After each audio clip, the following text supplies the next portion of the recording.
Mi ex vivía con su amante y aún así quería que la mantuviera hasta que le di una lección brutal. Nunca pensé que llegaría a este punto. Que terminaría escribiendo esto con el estómago hecho un nudo, sintiéndome traicionado no solo por la mujer con la que compartí 6 años de mi vida, sino también por un sistema que parece ciego. Que prefiere proteger al que miente que al que se parte la espalda trabajando. Me llamo Adrián, y hace menos de un mes me notificaron que, tras el divorcio, tengo que pagarle 2 años de pensión alimenticia a mi exesposa. Mi exesposa infiel. ¿Y saben qué? Estoy tan harto que preferiría ir a prisión antes que darle un solo peso más a Valeria.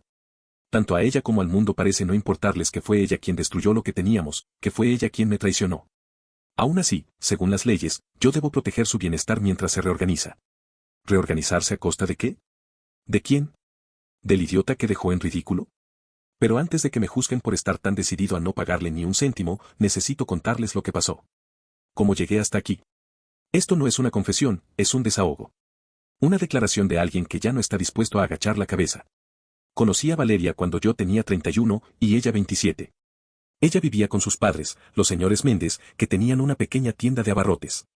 Decía que los ayudaba, aunque yo nunca la vi involucrada en ningún tipo de trabajo. Yo ya tenía mi propio departamento, un empleo bien pagado y cierta estabilidad. Durante el noviazgo, no me molestó que ella no trabajara. Me decía que quería tomarse su tiempo para encontrar su camino, que estaba entre ideas, que no quería hacerlo a la deriva. Pensé que quizás solo necesitaba motivación, tiempo. Después de todo, tenía cosas positivas, era divertida, sociable y me hacía sentir acompañado. Cuando nos casamos, las cosas no cambiaron demasiado. Ella seguía sin trabajar, pero yo podía cubrir todos los gastos sin mayor problema. Pagaba la casa, la comida, su ropa, los viajes, las salidas. Lo hacía con gusto. Era mi esposa y compartíamos lo que teníamos. Durante los primeros años, fuimos relativamente felices, o eso creía. Almuerzos en la terraza, escapadas de fin de semana, cenas improvisadas. No vivíamos con lujos, pero tampoco nos faltaba nada importante. Todo empezó a torcerse cuando intentamos tener hijos. Y no lo logramos. No voy a entrar en detalles, pero para mí fue devastador. Me hice todos los exámenes posibles, me planteé opciones, hasta sugerí adoptar. Pero Valeria cambió. Dejó de hablar del tema, evitaba las conversaciones profundas y empezó a alejarse emocionalmente. Creí que estaba deprimida. Que se sentía insuficiente. Llegué a animarla a tomar terapia, a estudiar algo, emprender un negocio, cualquier cosa que la ayudara a reencontrarse. Pero siempre había una excusa, que no tenía energías, que no era el momento, que no tenía cabeza para eso. Nunca imaginé que mientras yo intentaba salvar la relación, ella ya se había ido por otro camino. Y no un camino propio, sino uno compartido, con otro hombre. El día que descubrí todo, quedará grabado en mi memoria para siempre. Tenía un viaje de trabajo programado, todo estaba listo para salir, pero el evento fue cancelado la misma mañana. Decidí no avisarle. Pensé en regresar a casa y sorprenderla con una cena o con unas flores, quizá cambiar un poco el silencio que nos rondaba. Nunca anticipé lo que encontré al abrir la puerta, un desconocido, en calzoncillos, acostado en mi sofá, con mi copa de vino en la mano y un plato de pasta sobre la mesa del centro. Valeria salió de la cocina con un delantal puesto, y cuando me vio, pareció que el alma se le caía al suelo. Ni siquiera pudo decir una sola palabra antes de que yo explotara. No lo voy a adornar, los insulté, los grité, los saqué a empujones. Ese tipo, luego supe que se llamaba Ezequiel, ni siquiera reaccionó. Valeria lloraba, balbuceaba algo sobre un error, sobre que no significaba nada, sobre que solo era un amigo. ¿Un amigo en ropa interior, cenando en mi casa, sentado en mi sala, bebiendo mi vino? No, gracias. Pasé los límites de la paciencia en ese instante. Los eché a los dos y cerré la puerta con la esperanza de que nunca más volviera a verla. Pero el infierno apenas comenzaba. Llegó el divorcio, sí, pero con él también llegó el sistema legal, lleno de tecnicismos y falsos equilibrios. El abogado de Valeria pidió la mitad de todos los bienes. Y peor, exigió pensión para ella. Según su versión, ella había dejado de desarrollarse profesionalmente por dedicarse al hogar y ahora dependía de mí. Y lo peor de todo, la ley le dio la razón. Mi abogado, el licenciado Romero, argumentó que nunca tuvimos hijos, que fue un matrimonio relativamente corto, que ella es joven, que puede trabajar. Que nunca hubo un acuerdo previo en el que yo me comprometiera a mantenerla de por vida. Nada funcionó. El juez dictaminó que, aun con la traición, existía un desequilibrio económico que debía ser compensado. Yo tendría que pagarle pensión durante 2 años para que pudiera reorganizar su vida. Esa fue la primera vez que sentí que el sistema, y el mundo entero, se estaban riendo en mi cara. Y así empezó mi decisión. Una decisión que muchos no entenderán, no pienso pagarle. No voy a trabajar para financiar sus besos con otro. Prefiero la cárcel. Prefiero la soledad.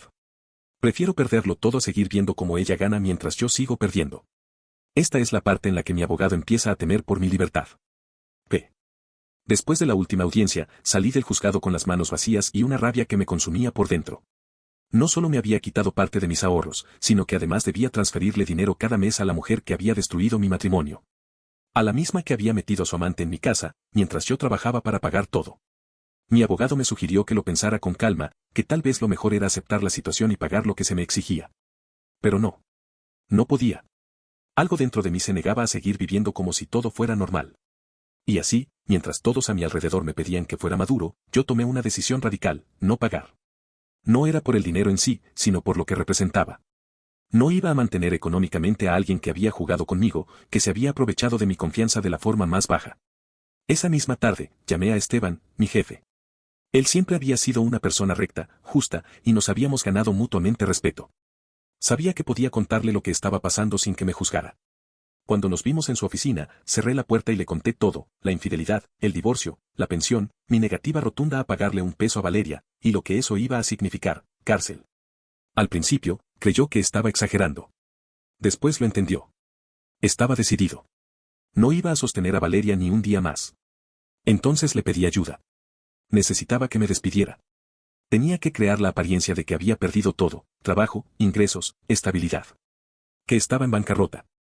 Era la forma más sólida de enfrentar al juez sin que pudieran obligarme a pagar algo que, legalmente, no podía dar. Esteban me miró fijamente, en silencio, durante varios segundos. Después respiró hondo y dijo: esto va a ser complicado. Si el juez sospecha que es un arreglo, nos hundimos los dos. Pero al final accedió. Me dijo que hablaría con el abogado de la empresa y harían todo lo necesario para que fuera creíble. Al día siguiente, el teatro empezó. Entré a su oficina fingiendo una rabia absoluta. Lancé un par de papeles al escritorio, tiré al piso una taza de café. Le grité. Lo acusé de no valorar mi trabajo, de ser un hipócrita. Incluso golpeé su escritorio con el puño. Esteban, siguiendo el guión, me respondió con desdén y voz firme. Me dijo que así no podía continuar, que mi actitud había sido inaceptable, que estaba despedido de inmediato. En ese momento entraron los guardias de seguridad y me escoltaron fuera del edificio. Todo el mundo lo vio. Todos se lo creyeron. Esteban hizo su parte. Al día siguiente, divulgó entre los compañeros que había perdido el control por asuntos personales, que estaba en medio de una crisis y que lo mejor era mantener distancia. Mientras tanto, yo me encargué de dejar mis cuentas bancarias en ceros. Saqué todo lo que tenía y se lo di a mi madre, en efectivo. Rosa no lo entendía del todo, pero respetaba mi decisión. Le expliqué lo justo para que supiera que no debía depositar ese dinero en ningún lado. Solo guardarlo. Después, simplemente me quedé quieto. Sin trabajo, sin ingresos, sin cuentas a mi nombre. Esperando a que el sistema empezara a dudar de mi capacidad para cumplir con la pensión. Y no tardó. A la semana de no recibir dinero, Valeria llamó. Estaba furiosa. Me exigió que depositara lo que me correspondía. Dijo que tenía gastos urgentes, que no podía seguir esperando. Le respondí con sinceridad: no tengo dinero. No tengo trabajo. Haz lo que tengas que hacer. Y colgué. Unos días después, llegó la citación. Juicio por desacato. El licenciado Romero me dijo que estaba cometiendo una locura, que aún podía dar marcha atrás, que la cárcel no era algo sencillo de atravesar. Yo lo escuché, pero ya no tenía miedo. Había aceptado las consecuencias. Esa noche, antes de la audiencia, estuve hasta tarde revisando mis pensamientos. Había mucha tensión, sí, pero también una sensación extraña de libertad. No podía controlar lo que decidiría el juez, pero sí estaba controlando mi propia dignidad. Iba a enfrentar el castigo, si era necesario. Iba a dejar que el sistema me llevara a prisión antes que seguir financiando la vida de Valeria y su amante. Me repetí algo que desde entonces no he olvidado. Prefiero estar detrás de unas rejas, pero en paz, que libre con una condena silenciosa atada al bolsillo. Y así, fui a dormir. El día de la audiencia llegó más rápido de lo que esperaba. Me presenté ante el juez acompañado del licenciado Romero, con la cabeza en alto pero el cuerpo tenso. Sabía que lo que iba a ocurrir ahí cambiaría mi vida durante un tiempo, pero también sabía que era mi última defensa contra una humillación que no estaba dispuesto a aceptar. Romero me dio un último consejo antes de entrar a la sala: no lo desafíes. Muéstrate cansado, roto. Déjalo creer que estás derrotado. Eso ayuda más que cualquier grito. Lo escuché, pero en mi mente solo sentía calma. Ya todo estaba decidido. Cuando entramos, el juez me miró como si ya supiera el final del cuento. Valeria estaba allí, con su mirada de víctima, fingiendo angustia. En cuanto me senté, empezó el discurso: Que yo no había cumplido con la orden de pensión, que ella dependía económicamente de mí, que estaba sufriendo. La misma canción, una y otra vez. Ya ni siquiera me molestaba escucharla. Luego fue mi turno. Romero habló primero, explicando mi situación, que había perdido mi empleo por una crisis emocional derivada de la traición, que no tenía ingresos ni forma de sostener los pagos. Que mi situación psicológica estaba afectada. Yo lo respaldé, con tono contenido, casi apagado. Le dije al juez que aún no entendía cómo era posible que, tras todo lo que Valeria había hecho, yo tuviera que pagar por su comodidad. El juez, con el rostro severo, me escuchó sin mover un músculo. Parecía cansado. Quizá de mi caso, quizá de la vida. Cuando terminé, tomó unos papeles, los leyó en silencio y finalmente dijo, sin rodeos. Señor Adrián, usted no ha dado ninguna muestra de querer cumplir con las órdenes de esta corte. Su situación actual no lo exime de sus obligaciones. Ha actuado con desprecio hacia la ley. Por lo tanto, lo condeno a 6 meses en prisión preventiva por desacato. Al terminar su condena, sus obligaciones serán revisadas de nuevo. No me sorprendió. Ya lo esperaba. Solo asentí, aceptando el destino que yo mismo había buscado. Esa misma tarde me trasladaron al penal estatal. No fue una celda fría y oscura como en las películas, era un módulo de mínima seguridad. Nada lujoso, pero tampoco un infierno.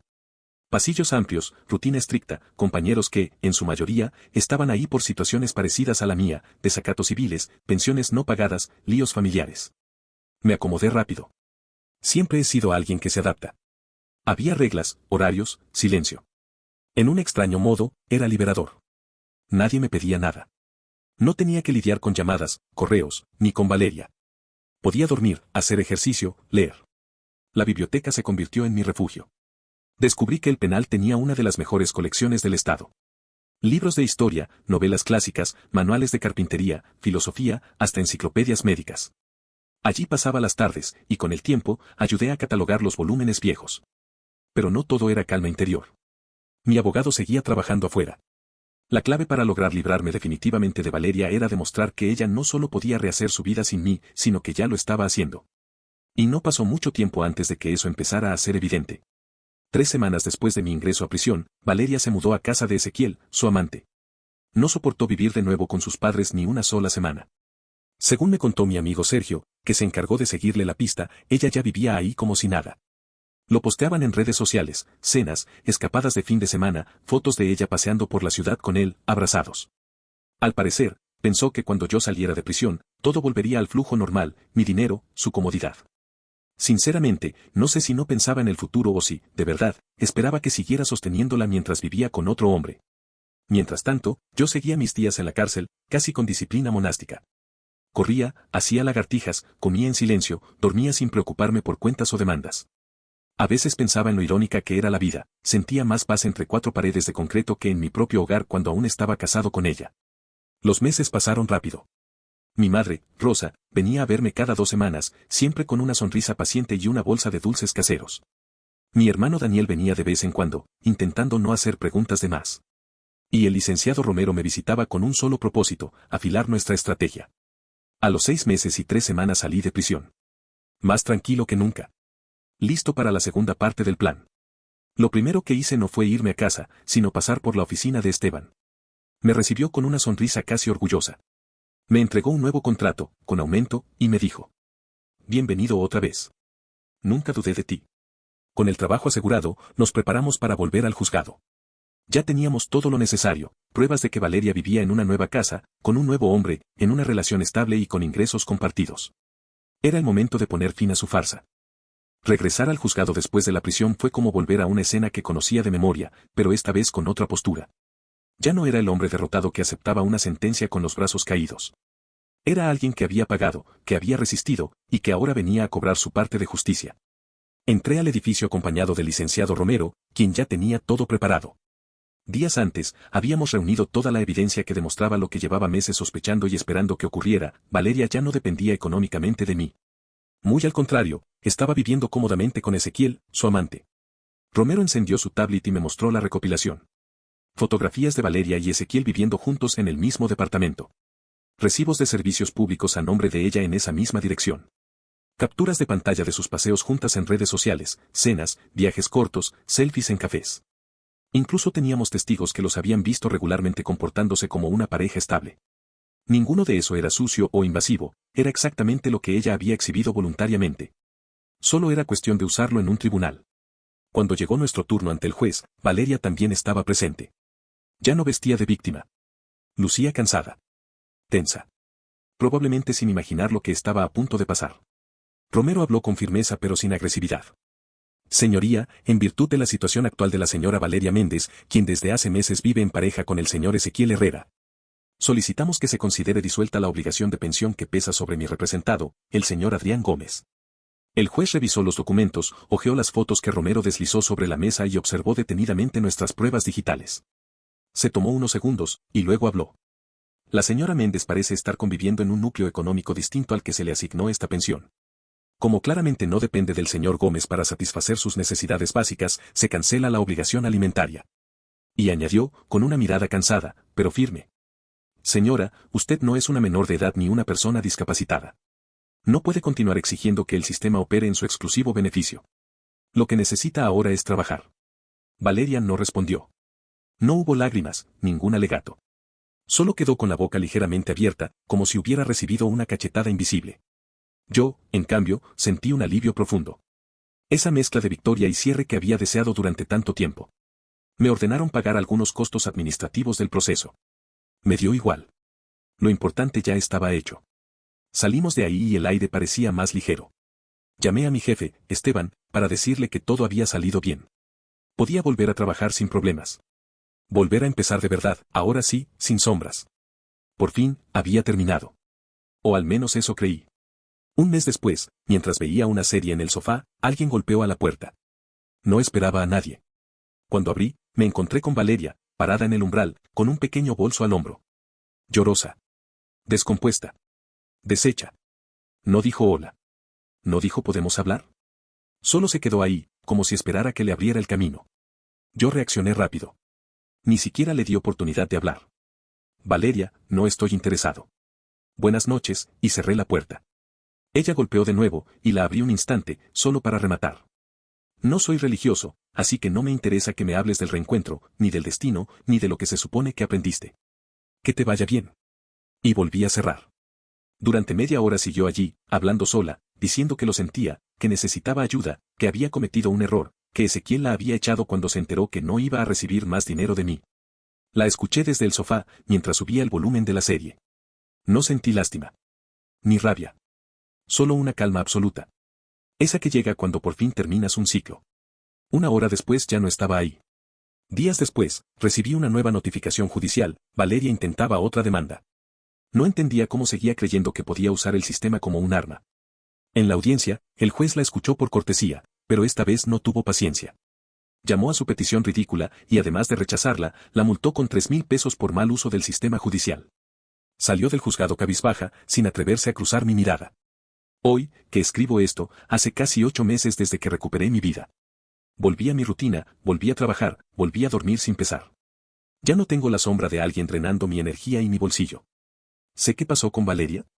No, y no me interesa. ¿Si encontrará a otro que la mantenga? Tal vez.